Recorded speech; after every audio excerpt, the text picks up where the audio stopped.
see if we could freshen up a little bit. Okay, I need every single one of you to pay close attention to this vital piece of information. Very vital. Let's wait a couple of more minutes for more people to join in. How's everyone doing? It's all this way. Perfect. All right, so today I just want to share a piece of information with every single one of you.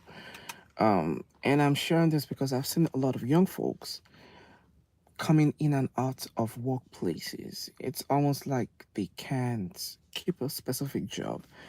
But if you're leaving onto a better stuff, that's good for you. But there is always this thing about you being able to keep a job for an amount of time. It shows that you're stable. It shows that you have longevity. It shows that you are reliable. Um, but you just coming in and out of job shows how unstable you are, and most employers don't like that. Um, if on your resume you have the tendency of leaving job every 6 months, the person that wants to employ you, once they see that, they just automatically just have this mindset that this person is just not reliable, so they just toss it to the side. I've been through that before. Okay, I've been through that myself. I've been like that, unstable. And I remember this time there was this guy that called me. I was applying for a FedEx job, and he just called me and he said, on the phone, he was on the phone with me, and he was like, I'm just calling Dapo Ibrahim about a job application. And I think for some reason he hadn't gone through my resume before then. So he had my resume in front of him and was like, "Hey, look at you. You just on the phone." He was like, um I see. Look, on your resume just shows that you work in this, but in this time frame, you work here within this time frame, you work here within this time frame, and I worked 6 jobs in like a year or two, and I was like, you know what, I'm just gonna let you know we're not hiring you. That's it. Because he went through my resume and he saw instability in it. I eventually got a FedEx job, but not with this guy. But the point is, most employers want to have an associate that they can rely on. If I have a company, that's what I want. If you have a company, that's what you want. You don't want people that are unstable in your company, because those kind of people could bring you down. You know, you want people that are stable, people that you can rely on. And that is one of the reasons why I'm making this video, because I noticed that a lot of young folks, a lot of people say things like, oh, they have attention deficit, they have this, it's a new generation, it's the millennia, it's the cell phone, blah, blah, blah, which could all be contributing factors. They all can be a contributing factor. But one thing I want to hammer on, okay, and that is why I'm making this video, and that is why I need you all to stick with me, is every single time you join a new organization, okay, I need you all to pay attention. Every single time you join a new organization, you have to learn the differences between the politics and the policies. Okay? You have to learn the differences between the politics and the policies. The policies, those are the written rules, the written guidelines. Those are like the paperwork they will give to you. Those are like the state law. That's the employer's policies, the employer's rules, code of conduct, code of ethics. Those are the policies. They are written out there for you to see. You can see them, you can learn them, you can abide by them, because you're supposed to if you want to keep your job. Those are the policies. Okay, if most companies will tell you you can't come in late more than 3 times, then you get a write-up and then you get fired. That's the policy. Okay, some companies can tell you can't have more than 5 call outs in a year. That's the policy. Okay, some companies, like my company for example, can tell you you can't do this. Maybe if someone comes in to steal, you can't just approach them and accuse them. That's written. That's a policy. Policies are written rules, written guidelines that guide how we behave within the company environment. And I want you to start thinking about this, okay? Because this single piece of mindset is applicable to so many things. Okay, this single piece of mindset is applicable to so many things in life. This single piece of mindset, you could use it to navigate around your friends and relationship in businesses. It can help you, but I'm just using the work environment as an hypothetical example, and I want you all to pay attention to this. Now, I spoke about the policies, the written rules, the written guidelines. Now, I want you to think about your workplace. Okay, think about your workplace. There are always some people, because now you know the policies, you know the written rules, you know the written guidelines. So let's say, for example, the lateness. If you look around in your company, there are always these people, right, who always come late to work more than 10 times. And you know that there are the written rules and guidelines, but they still have their jobs.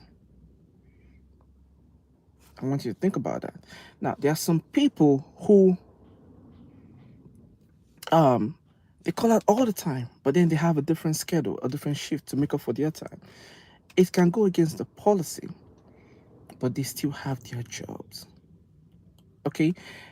In a nutshell, you have this set of people who they always do things that's not in line with the company policies, but it seems like they always get away with it because they still have the jobs, right? Yeah. And you're like, what's going on? That's the politics. Okay. The politics in the workplace, and also I need you all to keep an open mind. Keep an open mind that whatever I'm saying now is applicable to everything. Like I said, relationship, business, friendship, whatever.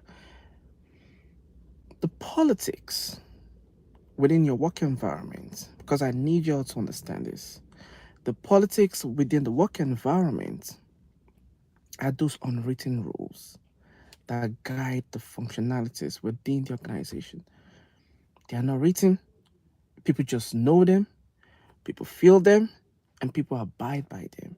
And when you don't abide by them, just like when you don't abide by the policies, when you don't abide by the politics, you get punished. It could be passive aggressively, it could be isolation, it could be people suffocating you from information. So, you need to know the politics guiding the work structure where you find yourself. If you don't know the politics, you will suffer. If you don't know the politics, people will trap you. If you don't know the politics, people will isolate you. If you don't know the politics, people will suffocate you from, you will have information suffocation within the work environment. So you need to be able to distinguish between the policies and the politics.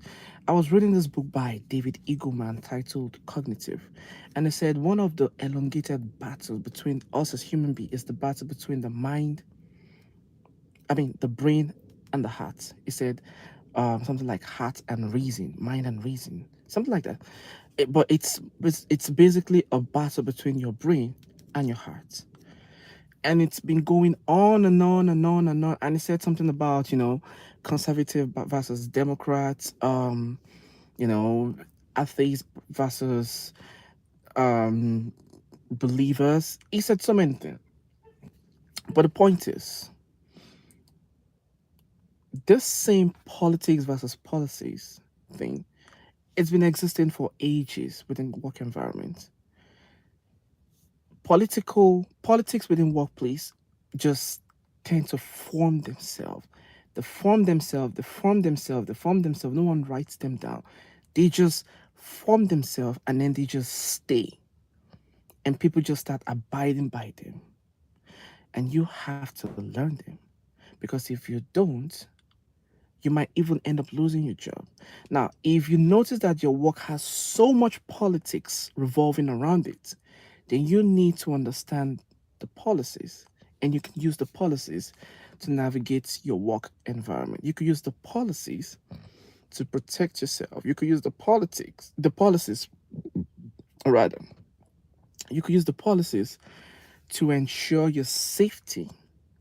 Now, that don't mean people will accept you, because you knowing the policies means you're going by the book. And in some work environments, if people see that you are the type that always wants to go by the book, you're always very logical, you're this and that, they might feel threatened around you. And that's when you need to learn the politics in order to be able to navigate your way around people. You need to know who to call, even if it's as simple as, formulating maybe like a this is even a perfect example that happened like at my workplace. And we have this person that's always like has a very big personality, okay, and can talk to everyone, and almost like very social, but in a very, how will I put it, in like an extroverted, dominating way. And there was this other person, and he was planning like a party at a workplace, and he went and invited a couple of people, and people end up not showing up. And I just told him, well, things like this, once you know the person that can move people, you want to make sure this person is there. You want to make sure this person is there because they can speak to a lot of people, like a larger audience, because of their personality. So if you're inviting everyone except this person, you're kind of like limiting yourself. So it's just basically knowing people for who they are and knowing where they fit. It's what we call leadership as well. You got to lead yourself. You got to understand people, and basically. So that's just one example that I could think of right now. But the point is, regardless of what you do, you need to understand the politics and the policies within your work environment, because that will be what motivates the things around you. That's what's going to motivate what happens around you. So the moment you identify those two things, you would realize that you'll be able to keep your job for as long as possible, and people will like you, people will love you, people will want to work with you because they know that you're like almost like a people's person, because you have your way around people. But without knowing that, if you gravitate to just one aspect of the spectrum, say you just want to be, I'm Mr. Policies, I'm Mr. Go by the book, I'm Mr. This, I'm Mr. That, a lot of people will feel threatened around you, and they will want to bring you down, because that's just a proclivity. Okay, so you need to be able to identify that, and you don't want to be Mr. Politics on the extreme spectrum of politics as well, because people will see you as fake, because you're just walking around and just talking and doing a lot of things, but you're not really being active, you're not getting things done. So I was telling you about the book, the David Eagleman book titled Cognitive. You guys should check it out. It's a very good book. Um, and he said, despite this ongoing battle between the brain and the heart, he said at the end of the day, you can't survive only on your brain, because that means you'll be an extreme rational person, and you can't survive only on your heart, because that means you will be an extremely emotional person. You need to find a perfect balance. So when we say politics versus policies, you need to find the balance between both. You need to know when to play politics. You need to know when to play along with the people. You need to know when to do what needs to be done in order to get the job done. You need to know when, instead of you telling people, hey, if you don't get this done, you get fired, instead of that, you need to know when it's just appreciating people. Because sometimes when you appreciate people, when people see that you appreciate what they do, they even want to do more. You need to know when to do things like that, rather than just going full on, like, if you don't do what the policy says, if you don't do this, man, you get a fire. You need to know when to play politics. And then you also need to know when to bring out the big guns, the policies. If people are not doing things, sometimes you have to put your foot on the ground and do what needs to be done. That is basically management. If you want to be in a leadership position in any organization, you need to learn things like this. Unfortunately, for most people, the policies are written rules, like I said, and you can learn them by just reading them, by studying them. But the politics are unwritten. You have to learn them by yourself. You have to know what works, you have to know what doesn't work. Because people in work environment can be extremely territorial. So when they see you as a threat, they will fight you. It's just normal. It's normal. I remember when I was going to be hired as a manager in one of my stores, the DM that interviewed me said, "I'm taking you to a place, and I'm not promising you anything because you know that people are very territorial and they will fight you because some of them have been doing the same thing for like 18 to 20 years, and you come in there and you're trying to change them. People will fight you." So that's where the knowledge about the politics of navigating people would come in handy for someone like me. And the moment I understand what works and how things works, I can now start using the policy knowledge as well to start holding people accountable. I hope this really helps someone out there. And if you have a question or you have anything that you just want me to talk about with respect to management, retail industry or relationship or anything, leave a comment below. And let me know if this video really helps someone out there. Leave a comment below. And if you are new on my channel, thank you very much. My channel has been expanding tremendously recently.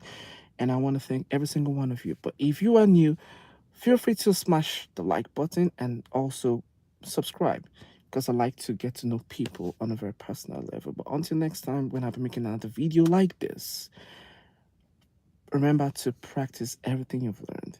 Remember to understand the difference between politics and policies. And remember to always be your best self. Take care, everyone.